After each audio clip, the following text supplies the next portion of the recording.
नमन करते हुए गोंडवाना समन्वय समिति जिला बस्तर के समस्त पदाधिकारियों के चरणों में सादर सेवा जोहार करते हुए आज के गोंडवाना समाज के मिलन समारोह में उपस्थित गोंडवाना मातृ शक्तियों को, गोंडवाना के नव नियुक्तियों को जन जागृति करने वाले हमारे बीच में तेज तर्रार गोंडवाना के साहित्यिक ज्ञान रखने वाले सम्मान्य त्रिमाय सुशीला दीदी को भी मेरा सादर सेवा जोहार। बस्तर के पेन व्यवस्था और बस्तर के हमारी जो अपनी व्यवस्था है, कर्म व्यवस्था को उल्लेखित करने वाले अपने कलम के माध्यम से एक बुक बनाकर जन जागृति फैलाने वाले से सम्मानीय किरण रेड्डी दीदी, उनको भी मेरा सादर सेवा जोहार। और मंच में समस्त समाज के बुद्धिजीवी, प्रशासनिक पद पर समाज को दिशा देने वाले ऐसे सम्मानीय पदाधिकारी को भी मेरा सादर सेवा जोहार। और गोंडवाना भूभाग के, गोंडवाना के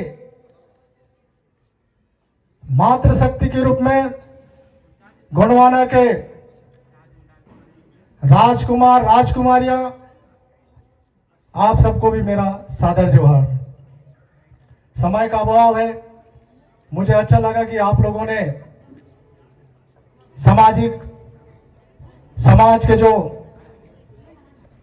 साल में जो एक उत्सव होता है जिसको सम्मेलन के रूप में मनाते हैं, उस अवसर पे आप लोगों ने बुलाया है। इसके लिए मैं कोटि कोटि आप सबका, सामाजिक बंधुओं का ऋणी रहूंगा और उम्मीद करता हूं कि जो हमारा गोंडवाना समाज समन्वय समिति जो जिस उद्देश्य से इस समाज का गठन किया गया हमारे पूर्वजों द्वारा, हमारे सियानों द्वारा, उसको हम बखूबी समाज के जो हमारे गांव में रहने वाले समाज को, समाज का मर्यादा, समाज के मान सम्मान को बना के रखे हैं, ऐसे लोगों तक समन्वय का काम करेंगे, एक पुल का काम करेंगे, ऐसा मैं उम्मीद करता हूं। चूंकि समन्वय शब्द से ही एक शब्द में बहुत सारी चीजें समाहित है। हमारे बीच जो दूरियां भी हो रहा है, चूंकि अगर हम देखें तो ज्यादा से ज्यादा आज जो गोंडवाना समाज का संचालन अगर हम जगदलपुर में कर रहे हैं या शहरी क्षेत्र में कर रहे हैं तो गांव कम दिख रहा है, और चूंकि शिक्षित होने के नाते रोजी रोजगार के लिए हम आए हैं, वही लोग हम ज्यादा दिख रहे हैं। और इसमें बहुत सारे गैप होना भी लाजमी है। कल हम छोटे से समय में बातचीत कर रहे थे, जिसको मैं बहुत पहले दादा मरकाम, दादा कंगाले जी, कृष्ण नेताम जी के साथ बालोद जिला, धमतरी जिला, कोंडागांव जिला और नारायणपुर जिला तक का एक आंदोलन के रूप में संदेश देने की कोशिश किए थे, जिसको हमने नाम दिया था रोटी बेटी संस्कृति। ये रोटी बेटी का संस्कृति की जब हम बात करेंगे तो कहीं ना कहीं बात आ रहा है, हम शिक्षित हो रहे हैं, अच्छी बात है, शिक्षित होना चाहिए, अच्छा तालीम दे रहे हैं, अच्छी बात है, लेकिन हम अपने बारे में कितना जान रहे हैं? क्या हम अपनी संस्कृति के बारे में कितना अडिग हैं, जिसको हम कहते हैं ना सामान्य भाषा में कट्टरता। अगर हम सामाजिक संचालन के लिए हमारी जो पंजीयन बना है, जिसको हम 1033 कहते हैं, ये 1992 से संस्था के नाम से समाज को, एक सरकार को दिखाने के लिए कि भाई हम लोगों का भी एक पंजीकृत संस्था है और हम लोग भी इस संस्था के माध्यम से समाज को इन बायलाज के तहत संवारेंगे और स्थापित करेंगे। क्या वो चीज हो रहा है? बच्ची ने बहुत अच्छा चीज बोला, मुझे अच्छा लगा, चूंकि मैं नहीं कहते हुए भी आम राजनीतिक व्यक्ति हैं, नहीं कहते हुए भी, क्योंकि हर मंच में कहा जाता है भैया आप जा रहे हैं तो थोड़ा हट के बात करना, लेकिन नहीं कहते हुए भी इसलिए कि जब युद्धिशिका पढ़ रही थी तो उस युद्धिशिका में बहुत सारे चीजों को आप लोग नोटिस किए होंगे कि नहीं मालूम, लेकिन उसमें हमारा जो संस्कृति है, हमारा जो भाषा है, हमारा जो जल जंगल जमीन है, हम यहाँ के मूल वासिंदा हैं, ये सब चीजों को संरक्षण और संवर्धन देने का, 2 चीज, संरक्षण और संवर्धन देने का दायित्व कोई भी सरकार में जाए उनका अधिकार है। क्या ये हो रहा है? जिसको हम वर्तमान में पढ़ रहे हैं, भारत के संविधान में जो अनुच्छेद का उल्लेख करते हुए हमारे बातों को रखा गया है, जिसमें सांस्कृतिक है, सामाजिक है, जल जंगल जमीन को, हमारे पेन पुरखाओं को बचाने का और संरक्षण करने का ये दायित्व भी सरकार का है, जिसको 244(1) के तहत भारत के संविधान अनुच्छेद 13(3) का के तहत हमको सम्मान देने का क्या लिए है? शपथ लिए। सरकार बनता है शपथ लेता है ना भैया। और प्रशासनिक अधिकारी भी हैं, वो अपने जॉब में जाते हैं तो वो भी ये संकल्प लेते हैं उसी संविधान के अनुच्छेदों का, उसी संविधान के उद्देश्य का। तो क्या ऐसे हमारे साथ हो रहा है? अगर नहीं हो रहा है तो हमको चिंतन करने की जरूरत है।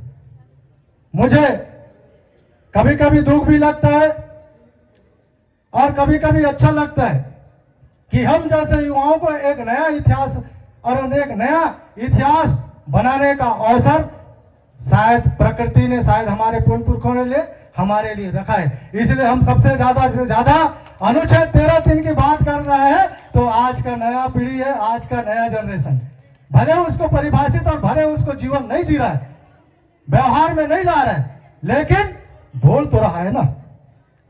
इसलिए हमारे जो सियान लोग बोलते थे पहले कि पहले बोलने सीखना है, बोलना। मैं अगर संवैधानिक बात करूं तो टोटल माय माटी है, नहीं ये हमारा माटी है, मतलब बहुत बड़ा चीज है। लेकिन हम कहीं ना कहीं संवैधानिक के कुछ अनुच्छेदों को पढ़ते हैं और डर जाते हैं। मैं बता दूं, चूंकि आपके यहां भी कलेक्टर रहा है, मेरे यहां भी कलेक्टर रहा, जो कलेक्टर के बाद आपके यहां है, रामवन पथ गमन पर हमने रोड पर कुछ बातों को रखा था। बहुत बहस हो गया था कलेक्टर साहब के साथ, है ना। वो भारत के ऐसे संवैधानिक व्यवस्थाओं के बारे में बात करते हैं जिसको हम कह सकते हैं इस देश में दो कोडिंग है। एक टेरिटरी एरिया जिसको हम ट्राइबल क्षेत्र बोलते हैं, एक सामान्य क्षेत्र, ठीक है, जिसको इंडियन स्टेट कह सकते हैं।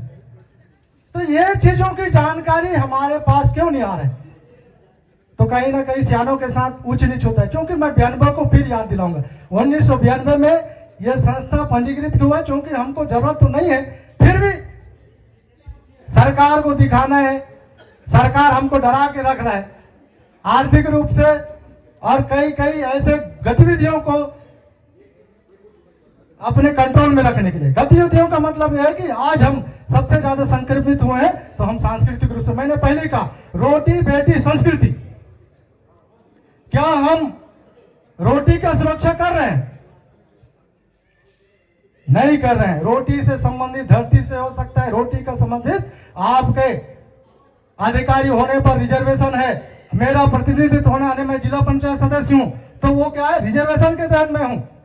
और ये जो प्रतिनिधित्व मिलता है, क्या अन्य लोगों को समर्थन करने के लिए मिल रहा है? क्या हमारी अपनी समाज की बातों को बोलने के लिए प्रतिनिधित्व मिल रहा है? चाहे वो नौकरी के रूप में हो, चाहे पढ़ाई के लिए आप जाओ, चाहे आप प्रमोशन होके जाओ, 4 प्रकार से रिजर्वेशन जो है ये रोटी के तहत आ रहे हैं। बेटी की बात करें, क्या हम अपनी बेटी को सुरक्षित देख पा रहे हैं? क्या हम अपनी बेटियों को हमने अपने समाज में दे पा रहे हैं? चूंकि कल एक बात आया था, चूंकि प्रशासनिक अधिकारी के साथ साथ पढ़े लिखे बच्चियां इंटरकास्ट मैरिज कर रहे हैं। अब मैं समन्वय समिति में इस बात को भी रखता था, आज भी शायद आप लोगों को मालूम ना हो या हो, क्या हम अपने बेटियों को हमारी अपनी कम्युनिटी में शादी करवा पा रहे हैं? अगर नहीं करवा पा रहे हैं तो क्या कारण है? और हमारी बेटी से जाने से संपत्ति जा रहा है, रिजर्वेशन जा रहा है, और रोटी भी जा रहा है, जमीन भी जा रहा है। ये जगह भी होगा किसी मंडावी के खानदान के नाम से लिया गया है, और चला कौन रहा है हम सब जानते हैं, क्योंकि राजनीतिक व्यक्ति भी है और समाज के व्यक्ति हैं। जरूरत पड़ने पर बोलना भी पड़ता है। हमारे नाम से बेटियों को बहला फुसला के ले जा रहे हैं और शादी कर रहे हैं, नौकरियां करा रहे हैं, यहां तक विधायक भी बना रहे हैं, सरपंच भी बना रहे हैं और नौकरी भी करवा रहे हैं। क्या हम उस पर रोक लगा पाए? नहीं लगा पा रहे, तो हम सरकार से क्यों लड़ रहे हैं कि भैया हमारा रिजर्वेशन खत्म हो रहा है? अरे रिजर्वेशन खत्म हो रहा है तो कैसे खत्म हो रहा है, ये हमको लिखित रखना पड़ेगा। बेटियों के साथ जो गलतियां हो रही है, ये मुझे लगता है कि बहुत ज्यादा संस्कार और संस्कृति भी जा रहा है। संस्कृति की बात करें तो संस्कृति की बात करें तो हमको ऐसे लगता है कि यार ये तो बहुत, चूंकि रूढ़ी शब्द ही बहुत पुरातन शब्द है और पुरातन शब्द को लोगों ने असभ्य कह दिया, ऐसा लगता है कि नहीं भाई? रूढ़ी शब्द है, उस रूढ़ी शब्द को बेईमान लोगों ने अपने तरीके से हमको परिभाषित करके पढ़ाया गया, तो उस रूढ़ी को ऐसे लगा कि ये यार जब आप पढ़ रहे हैं, देख रहे हैं, तो भारत के संविधान अनुच्छेद 13(3) क्या कहता है, तो वहां पे आपकी अपनी परंपरा रूढ़ी शब्द जब आता है तो हमारा सीना गर्व से चौड़ा हो जाता है। और चल कलेक्टर गांव चल, गांव में चल के काम कर, ना लोकसभा ना विधानसभा, सबसे बड़ा ग्राम सभा। ऐसे जब बोलते हैं तो कई लोग हमारे ही अधिकारी हैं, है ना, उन लोग भी हमारे साथ मनमुटाव हो जाता है। ये जो चीज है उसको बोलना चाहिए कि नहीं? अगर कोई व्यक्ति कोंदा है तो कोंदा बोलने में क्या दिक्कत है यार? दिक्कत है क्या? अगर वो भैरा है तो भैरा बोलने में क्या दिक्कत है? तो जब हमारी अपनी संस्कृति है, हम रूढ़ी प्रथा से शासित लोग हैं, हमारी अपनी परंपरा है, हमारी अपनी भाषा है, तो इसको बोलने में कोई दिक्कत है क्या आप लोगों को? या हम लोगों को दिक्कत होना चाहिए? नहीं है। साथियों, मैं ये कहना चाहूंगा, क्योंकि हम चाहे धर्मांतरण की भी बात करें तो मैं समाज से भी निवेदन कर रहा हूं, सबसे कर रहा हूं, आप उस व्यक्तियों को ना लड़ाई झगड़ा करें जो गलती से कहीं ना कहीं विचारधारा से जुड़ गए। आप सिस्टम पे आइए। देश का संविधान का संचालन करने वाला कौन? सरकार। और उनके जो कार्यपालिका है वो कौन है? प्रशासनिक अधिकारी। कितने बार हम लोगों ने प्रशासनिक अधिकारी को आवेदन देके ये बताया, सर ये अनुच्छेद 13(3) से शासित क्षेत्र है, कितने बार दिए हैं? लड़ाई इधर करना चाहिए तो लड़ाई उधर कर रहे हैं। प्रशासनिक अधिकारी चाहे एसपी हो, कलेक्टर हो, 10-15 साल हो गए, मैं उससे नीचे से कभी भी बहस नहीं किया हूं। बहस करता हूं तो मैं अपने बाप, आप अपने बाप को बुला के लाओ बोलता हूं। कलेक्टर का दायित्व है और एसपी का भी दायित्व है। अगर लॉ एंड ऑर्डर का बात कर रहा है, शांति सुरक्षा का बात कर रहा है, तो यहां वो झक मारने नहीं आए वेतन लेने। कड़वा लगेगा, सॉरी, माफी चाहूंगा, लेकिन गुस्सा लगता है। धर्मांतरण हो रहा है, बेटियों के साथ बलात्कार हो रहा है, जमीनें छीना जा रहा है, ये किसका दायित्व है? प्रशासन का दायित्व है। मेरे यहां बिल्डिंग हमने तोड़वाने की कोशिश किया, सुप्रीम कोर्ट से, हाई कोर्ट से डिसीजन आ जाता है, लेकिन हाई कोर्ट और सुप्रीम कोर्ट आपको आपका जमीन नहीं दिलवाएगा। जमीन कौन दिलवाएगा? एसडीएम। जमीन का खाली कौन करवाएगा? एसडीएम। बताइए, हम वो जमीन पकड़ा है उसको गाली गलौज कर रहे हैं। प्रशासनिक व्यवस्था की तरफ जाना पड़ेगा।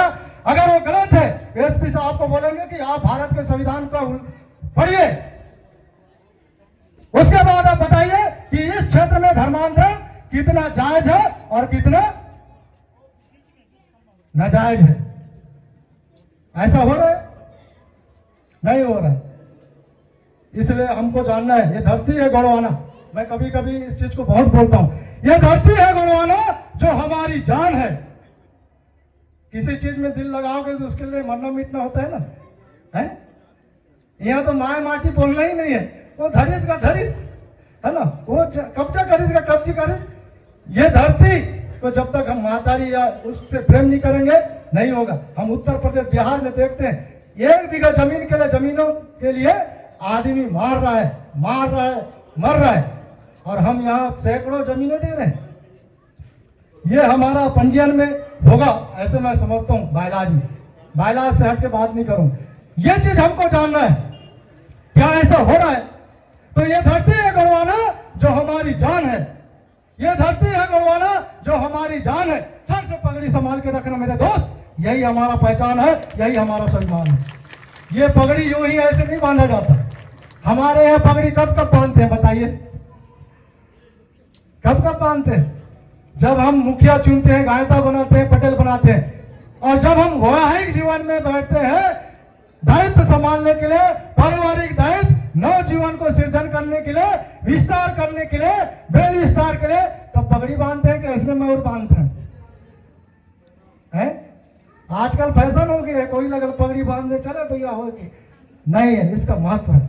आपने जो सम्मान दिया है, जब अभी हमारे अध्यक्ष महोदय ने कहा, गोंडवाना समाज, जिस समाज का मैं बेटा हूं, जिस बाप का खून मेरे रगों में दौड़ रहा है, जिस मां का दूध मेरे शरीर को बढ़ाने में काम आया है, उस समाज के दायित्व को कैसे आपका निर्वहन करना है, ये आपके ऊपर तय होना चाहिए, आपको समझना है। ये समाज मेरे को रोटी देगा, बेटी देगा। ये समाज मुझे जब नहीं रहूंगा तो कांधा भी देगा, कि कोई दूसरा आके कांधा देता है। इतना बड़ा दायित्व को हम कैसे संभालेंगे? हम युवा हैं, और खासकर युवाओं में दोहरी जवाबदारी है।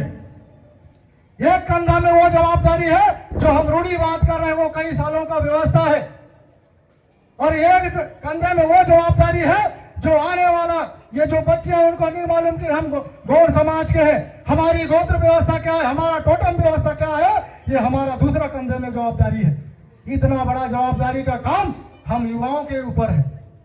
इसलिए हमको कभी कभी नींद भी नहीं आता कि हम संस्कृति की बात कर रहे हैं, पहनावा की बात कर रहे हैं, ये कैसे संरक्षित होगा, ये कैसे इसको हम बचा सकते हैं? आज हमारे लिए चैलेंज है। हम पैदा होते ये बच्चे को हम अपना संस्कार नहीं दे रहे। अगर संस्कार भी दे रहे हैं तो आपका बच्चा KG1 में जा रहा है, वो स्कूल किसका है? KG1 के बाद, प्राइमरी शिक्षा के बाद, मिडिल शिक्षा के बाद, हायर सेकेंडरी के बाद, हाई एजुकेशन के बाद आपका बच्चा आपसे दूरों कोसों दूर चला गया। आपके सांस्कृतिक जो माहौल है, जो टंडा है, मंडा है, कुंडा व्यवस्था है, ये सबसे दूर है। आप उसको कितना लेख के आप समझाओगे? तो कहीं ना कहीं हमको समझने की जरूरत है। इसलिए दादा मरकाम जो हमारे पूज्य रहे हैं, दादा मरकाम ने बहुत गांव, बहुत गली, बहुत जंगल, बहुत पहाड़ और शहर में रहने वाले अधिकारी कर्मचारियों के बीच में बैठ के लगा दादा को कहीं ना कहीं गोंडवाना समग्र विकास आंदोलन क्रांति की जरूरत है। गोंडवाना समग्र अने बहुत ऐसी चीजों की जरूरत है जिसको समाज को लेकर चलना पड़ेगा। विकास कब होगा, आंदोलन कब होगा और क्रांति कब आएगी? क्योंकि बगैर आंदोलन के क्रांति नहीं आ सकता। इसलिए दादा ने कहा कि आंदोलन चलाना पड़ेगा। कौन कौन चीजों पे? तो दादा ने सब्जेक्ट दे दिया था 7 बिंदु पे। चूंकि हमारा जो व्यवस्था है अंकों के अनुसार अगर बात करें तो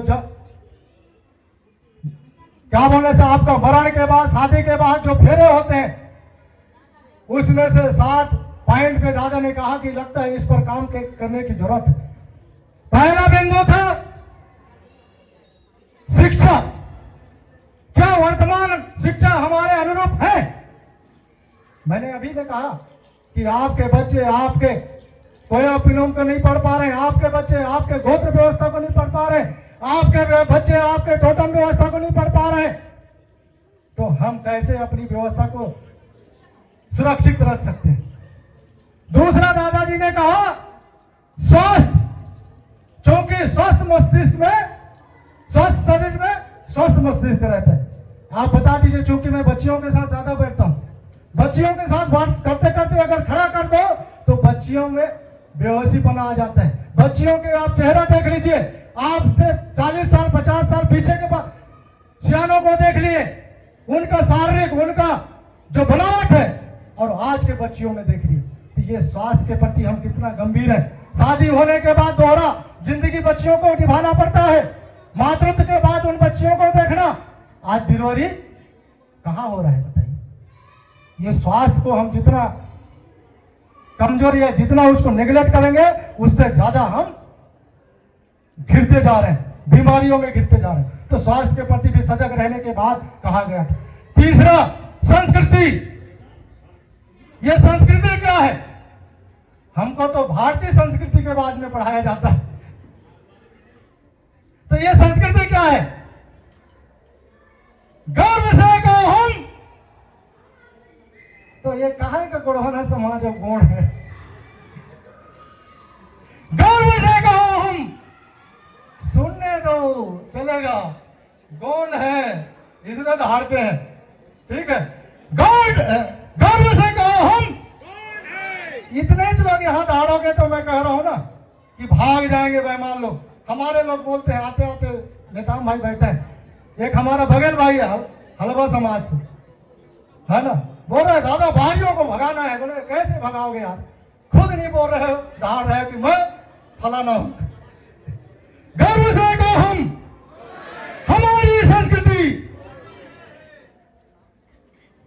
1992 के बाद से देख रहे रजिस्टर खराब हो गए, रजिस्टर खराब हो गए, इतना लिखा पढ़ी किए हैं। क्योंकि मैं आप लोगों को मैं बता दूं, 2010 से रोटी बेटी के निर्णय में बैठना चालू किया हूं। 42 उम्र है, शादी नहीं किया हूं, बस यही कमी है। कब से? 2010 से समन्वय समिति के जितने भी मुखिया रहे सबके साथ मेरा किसी न किसी विषय पे तर्क वितर्क होता था। उनको बहस लगता होगा, अच्छी बात है, लेकिन मेरे लिए तर्क वितर्क है। गर्व से कहो हम, सिखा के ही रहूंगा। गर्व से कहो हम। अरे दीदी कितना दिन लिख लिख के, मुझे याद है जब तालमेटला कांड हुआ था, मनीष कुंजाम के नेतृत्व में लाल बाग में कार्यक्रम हुआ था, दादा ने 5 मिनट बोला। बीडी शर्मा जो भारत जन आंदोलन जिसको पैसा पैसा करके हम सब बोल रहे हैं, ये जो गुरुपाल से पैदा हुआ है कानून, दादाजी मंच में बोले बीडी शर्मा साहब आप लिखते लिखते मर जाएंगे, मर जाओगे। हीरा सिंह मरकाम भाषण देते देते मर जाएगा। व्यवस्था क्या है? वही चीज दीदी लिखते लिखते, सुशीला दीदी भाषण मारते मारते मैं भी मर जाऊंगा कभी ना कभी। गर्व से कहो हम, अभी गलत डराते हैं बहनी मन, क्योंकि मात्र शक्ति है ज्यादा है। माता के परसे और पानी के मेघा के परसे और माता के परसे से समाज पलवित होता है। ये धरती महतारी है, पानी महतारी है, महतारी से बीज पैदा होता है। अब बीज पैदा करने वालों को भरोसा नहीं कि मैं कौन हूं, कैसे चलेगा। सच्चाई है पर कड़वी है। गर्व से कहो हम, हाथ उठा के, क्योंकि यलगार वाले क्रांतिकारी लोग जन चेतना वाले ऐसी लाते हैं। गर्व से कहो हम, हमारी संस्कृति, हमारी संस्कृति, हमारी भाषा। अभी भी गड़बड़ है। हमारी भाषा। बुद्ध शिक्षा पढ़ रही थी बच्ची, 12 क्या है, 12 क्या है भारत के संविधान में है? 12 का है वो अनुसूची में 5वीं अनुसूची क्षेत्र है, 8वीं अनुसूची क्षेत्र है।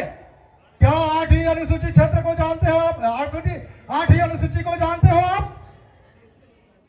8वीं अनुसूची में भाषाओं को मान्यता देने की बात कहा गया है। क्या बाप के भाषाओं को मान्यता दिया गया? यह आजादी धोखा है। यह संविधान ने सबसे ज्यादा हमारे साथ धोखा किया है, नो डाउट। देश में संविधान बना, 22 भाषाओं का बात हुआ, 22 भाषा, 8 भाषा और यहाँ के छत्तीसगढ़ी भाषा को, यहाँ के मुरिया भाषा को संविधान में 8वीं अनुसूची में सम्मिलित करने की बात कर रहे हैं। लेकिन देश का प्रधानमंत्री कौन हुआ था? प्रथम पंडित जवाहरलाल नेहरू। उन्होंने किताब लिखा है the discovery of India, Bharat का एक खोज, जिसमें लिखा है गौड़ी संस्कृति विश्व संस्कृति की जननी है। जननी के मतलब क्या होता है? जन्म देने वाला। आज डर रहे हैं हम लोग, तो हमारा भाषा कहां गया? कहां गया? भारत के संविधान के उद्देशिका को पढ़ रहे हैं, बट हमारे साथ जो शोषण हो रहा है, हमारे साथ जो दगाबाजी हुआ है, हमारे साथ जो बेईमानी हुआ है, बताएगा कौन? समन्वय समिति वाले तो कई बार हाथ खड़े कर देते हैं, नहीं बोल रहे। आजकल तो आदिवासी और कुछ कुछ और चक्कर हो गया। दीदी के साथ हम लोग बात करते हैं। ये धरती का नाम गोंडवाना है। जब आप गोंडी भाषा की बात कर रहे हो तो पूरा विश्व के आधा से ज्यादा भूभाग जो 5 खंड धरती है, विश्व में 7 खंड में 5 खंड जो भाग है वो हमारे नाम है, हमारे धरती का नाम है गोंडवाना। हमारा खुद का शासन रहा होगा तो कैसे हम शासन चालू किए हैं? क्या हमारा भाषा नहीं था? क्या हमारी अपनी व्यवस्था नहीं थी? बताइए, हमको कितना दूर कर रहे हैं आप बताइए। तो हमारा भाषा को मान्यता मिलना चाहिए कि नहीं मिलना चाहिए? 8वीं अनुसूची में मान्यता मिलना चाहिए कि नहीं मिलना चाहिए? उसके बाद पढ़ाई भी चालू होगा। हम अपने बच्चों को मातृभाषा को पठन पाठन करवाएंगे तो हमारी जो डीएनए जिसको हम बात कर रहे हैं बचाने की, कल्चर बचाने की, सब चीज बचेगा। तो साथियों, संस्कृति पे मैं आया था, मैं बात जल्दी रख दूंगा। स्वराज, उसके बाद था सामुदायिक जीवन दर्शन। क्या गांव में जाति व्यवस्था था? 13-3 की बात करोगे तो सबको लेकर चलना पड़ेगा। भाई 13-3 क्या है? 13-3 क्या है? वो गांव जिसमें हमारे पूर्वजों के द्वारा बनाया गया कस्टम लॉ, कस्टमरी लॉ, रूढ़ी विधि विधान, जिसमें वर्ण व्यवस्था नहीं होता है, कर्म व्यवस्था होता है। छठी लगा कहते हैं, छठी काम का था ना दीदी, वैसे का था ना, मरनी काम, शादी काम। तो समाज में 3 काम है और कहीं चौथा काम है तो आप लोग लाए हो आज का। छठ काम, दुर्गा काम, गणेश काम। सामुदायिक जीवन दर्शन में ये 3 व्यवस्था जिसको हर समाज मानता है, चाहे वो यहाँ का मूल निवासी समाज में गांडा हो, मार हो, हलवा हो, उस व्यवस्था से संचालित होने वाला गांव को भी हम क्या बोलते हैं? अनुच्छेद 13-3 के गांव से संचालित होने वाला गांव बोलते हैं, जिसको हम रूढ़ी प्रथा की बात करते हैं, रूढ़ी परंपरा, रूढ़ी व्यवस्था की बात करते हैं। बताइए, भारत के संविधान में वो व्यवस्था है, लेकिन हम बोल देते हैं नहीं भैया यहाँ पंचायत व्यवस्था चलेगा, नहीं भैया ये केंद्र सरकार का व्यवस्था चलेगा कि राज्य सरकार का व्यवस्था चलेगा। ऐसा नहीं होगा। इसलिए सामुदायिक जीवन दर्शन को आपको समझना पड़ेगा, जो गोत्र में गण, गोत्र और बाना व्यवस्था में संचालित होता है। इसलिए हम जब छठी के शादी की बात करते हैं, मरनी में बात करते हैं, तो गोत्र के अनुसार हमारा रेला पाटा के माध्यम से हम बखान करते हैं। ये हमारा कौटुंबिक व्यवस्था है, रूढ़ी व्यवस्था है। तो सामुदायिक जीवन दर्शन को समझना है। 5वां बिंदु है स्वरोजगार, जो हमारे महोदय ने बोल रहा था। चूंकि मैं इधर उधर जाता हूं, शादी भी नहीं किया हूं, तो घर वाले नहीं गाली देंगे क्या? देंगे ना। पढ़ाई किया यार, ये बकर बकर करने इधर उधर जाता है। मैं ट्रैक्टर भी चलाया हूं, कांकेर में टैक्सी चलाया हूं, मेरे नाम से 2 टैक्सी था और सबसे ज्यादा लड़ाई झगड़ा करते थे। चूंकि आपको दुकानदारी हो चाहे व्यवसाय में हो तो प्रतिस्पर्धा होता है, लड़ाई झगड़ा भी करना पड़ता है, प्रतिस्पर्धा बढ़ गया। अब मैं टैक्सी चलाया हूं जहां से मेरा कॉलेज का और मैं हायर सेकेंडरी पढ़ाई की, वहां से कभी शर्माया नहीं। उसके बाद धीरे धीरे सामाजिक जनक्षेत्र में आया, फिर टेंट हाउस है मेरा, वेल्डिंग दुकान है, तब कहीं जाके समाज में भी दहाड़ता हूं। नहीं तो बोलेंगे साला कर्मचारी से चंदा लेता है और इधर उधर जाता है। स्वरोजगार, स्वावलंबन, जिस व्यक्ति में स्व का स्वरोजगार होता है स्वयं का, और स्वावलंबी व्यक्ति कभी किसी के सामने झुकता नहीं, ना हाथ नहीं फैलाता। यह है स्वाभिमान। स्वरोजगार को ध्यान देना पड़ेगा। यह 5वां बिंदु दादा हीरा सिंह नरकाम ने कहा। 6वां बिंदु सुरक्षा। क्या हम आज सुरक्षित हैं? नहीं है। हमारी बेटियां सुरक्षित नहीं है, हमारा गांव सुरक्षित नहीं है। लेकिन आप जब गांव व्यवस्था में जाओगे तो सुरक्षा का चाक चरण महिलाओं से चालू हो जाता है। किसी भी गांव में जाने से पहले महिला लोग आपको कहां दिखेंगे? पानी भरते दिखेंगे। महिला लोग आपको क्या दिखेंगे? कामकाज दिखेंगे। पहले महिलाओं को पूछा जाता था कि फलाना व्यक्ति के घर कहां है, तो महिला बता देती थी पहले? नहीं। कहां की है, काय नाम है, कायवर जात है, पूछे ना। मतलब उसके मेमोरी में फिट हो गया वो बात कि अगर कुछ भी उस परिवार में होता है, चाहे वो वहां से बहू चुरा के, बेटी चुरा के भाग जाए, बलात्कार जैसे केसेस करके भाग जाए, लेकिन कहीं ना कोई उस व्यक्ति में आई विटनेस भी रहते हैं। क्या आज ऐसे होता है? कैसे सुरक्षित है गांव, या कैसे हमारा परिवार सुरक्षित है? आजकल भाई का बेटा के साथ अगर कुछ हो गया, मने वो दिन खेत में मेड़ बांधे लगे रहे, मोर सम झगड़ा कर रही, काबिज होकर बेटी लग दूजन टूरा मन मारी, अच्छा वही सब मारे रहती। ये बातें फैलाने वाला और ये बातों को हमारी व्यवस्था में लाने वाला कौन है, इसको आपको समझना है। इसलिए सुरक्षा की बात कहा गया। अभी गणतंत्र की बात संविधान के भी उद्देशिका में है। तो 7वां बिंदु दादा हीरा सिंह मरकाम ने कहा कि सत्ता, चूंकि हमारा जो व्यवस्था है, हमारा जो गढ़ किलों का जो व्यवस्था है, आपको राजा महाराजा होने का और देश में और लोगों में शासन करने का क्या दिखाता है? बोध कराता है। कराता है कि नहीं कराता? तो आज बोलते हैं अरे नहीं करना है। सत्ता सत्य को समझना पड़ेगा। पंचमणि क्या है दीदी, बताएंगे कर? पंचमणि वो क्या है, क्या चीज का हब है? जैसे बार बार सुशीला दुर्वे यहाँ आती है तो उनको एक ही चीज समझ में आता है कि बस्तर हमारा पेनों का हब है, यहाँ पे एक सेंट्रलाइज सिस्टम है। तो वैसी सत्ता को भी समझना पड़ेगा, क्योंकि जितना मैं बातें कर रहा हूं वो बगैर सत्ता के नहीं होगा। नहीं तो आप धार्मिक चीजों को बचाने की बात करो, यहाँ पे जिला कलेक्टर और पुराना सरकार राम वन पदगमन के नाम से झंडा डंडा सब गाड़ दिया। क्या कर रहे हैं? और ऊपर से बोल रहे हैं, बोलो और कितना चिल्लाओगे रे, और मैं करूंगा। बगल में एक जन गदा धर के और पकड़ा के रख दिया, 5, 6, 10 हाथ वाला को और रख दिया। हमारा संस्कृति बचेगा क्या? गोड़वाना समन्वय समिति जो आज हम इतना बात कर रहे हैं, क्या सक्षम है बचाने में? इस बात को तर्क लगाना, इस बात को समझना है, क्योंकि गोड़वाना समन्वय समिति बस्तर संभाग का जो 1033 का पंजीयन वर्ष है वो 92 है। 92 के बाद आप कैलकुलेट कीजिए हम कितना साल तक संचालन कर रहे हैं। और गोड़वाना शब्द को हटा देना, गोड़वाना शब्द को अगर हटाते हैं तो व्यापक शब्द है जिस पर मेरा बहस भी होता था। गोंडवाना की बात करेंगे तो तमाम हमारा लिंगों का दर्शन, पूरा लिंगों का दर्शन आएगा, गोत्र व्यवस्था से लेकर मंडा व्यवस्था सारा चीज आएगा। ये गोंडवाना है।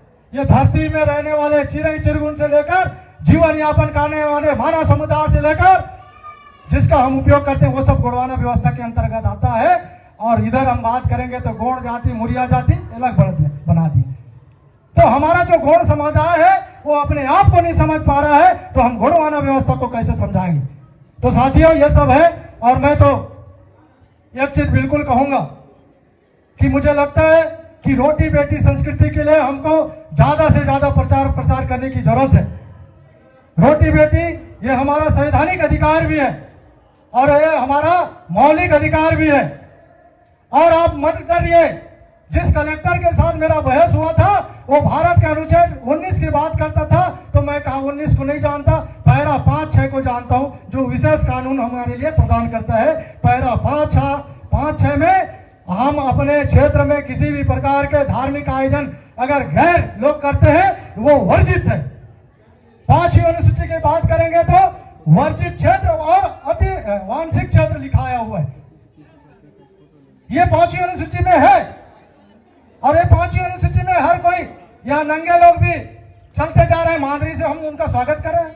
व्हाट इज दिस यार, बताइए क्या है? बताओ, जैन मुनियों का स्वागत हुआ था ना, दिल में बहुत ज्यादा दुख भी है, बोलना पड़ देता है, समय का अभाव। ये चीज नहीं होना चाहिए। निवेदन है मेरा। लिंगों की अगर हम वाद्य यंत्र की बात करें, पाटा के साथ उसका उपयोग होता है, लेकिन हम उसका कुछ कर रहे हैं। हम बता रहे हैं संस्कृति बचाएंगे, हम पहन के हम उसको एक प्रकार से डेमो करके उसको बचा नहीं सकते। उसके लिए जीवन जीना पड़ेगा, जरूरत पड़ने पर उसका विरोध भी करना करेगा, प्रतिकार करना भी पड़ेगा। तो बहुत बहुत धन्यवाद आप सबको। चूंकि संस्कृति की बात आता है तो बहुत दुख लगता है जिस प्रकार से 5th शेड्यूल एरिया में 5वीं अनुसूचित क्षेत्र में गैर लोगों का इतना धड़ल्ले से धार्मिक प्रचार हो रहा है और धार्मिक उनका जो अतिक्रमण हो रहा है वो हमारे लोगों को मानसिक गुलाम कर रहे हैं। मानसिक गुलामी से कैसे छुटकारा पाएंगे, इसके लिए हमको दौड़ना पड़ेगा। गर्व से कौन, गर्व से हमारी संस्कृति, हमारी संस्कृति, हमारी भाषा।